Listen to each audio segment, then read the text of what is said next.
నువ్వు రెండింటిలో కాలు పెడితే ఏమవుతుంది? అదే ఈరోజు చాలామంది జీవితం అలాగనే అవుతుందండి.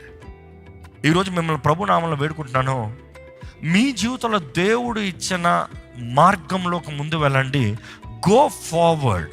సీ హియర్స్ ద థింగ్, మీరు ముందుకు వెళ్ళలేకపోతానికి చాలామందికి కారణం ఏంటంటే they focus on what is hurt. వాళ్ళకి గాయపరచబడిన విషయాలు చూస్తారు, గాయపరిచిన వ్యక్తులను చూస్తారు, గాయపరచబడిన సంఘటనలు చూస్తారు. ఈరోజు చాలామంది గాయాలను చూసుకుంటూ కూర్చుంటున్నారు. గతంలో ఏం గాయాలు జరిగింది, గతంలో ఏ అవమానం కలిగింది, గతంలో ఎవరేమన్నారు, గతంలో ఏం జరిగింది, గతాన్ని చూసుకునే ఆధారం చేసుకుని ముందుకు వెళ్తున్నారు. విశ్వాసం గతాన్ని ఆధారం చేసుకుని వెళ్తాం కాదు, దేవుని ఆధారం చేసుకుని ముందుకు వెళ్తాం. ఈరోజు గతాన్ని నువ్వు జ్ఞాపకం చేసుకుంటా అన్నావంటే నీలో క్షమించరాన్న మనసు. Simple as that.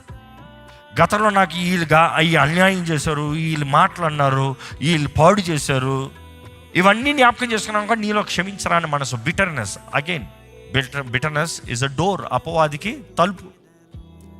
నీలో క్షమించరాని మనసు ఉన్నప్పుడు అపవాది వెళ్తున్నాడు కానీ పరిశుద్ధాత్ముడికి వెళ్తానికి అవకాశం లేదు. Where there is bitterness there is envy. Bitterness ఉన్న చోట కక్ష వచ్చేస్తుంది, పగ వచ్చేస్తుంది. చేదు ఎంతో, కక్ష అంతా. ఈరోజు ఎంతోమంది జీవితంలో వెనక్కే చూస్తున్నారు. గతంలో జరిగిన గాయాలు. ఈరోజు ఐమ్ కమింగ్ ఎట్ ప్రాక్టికల్.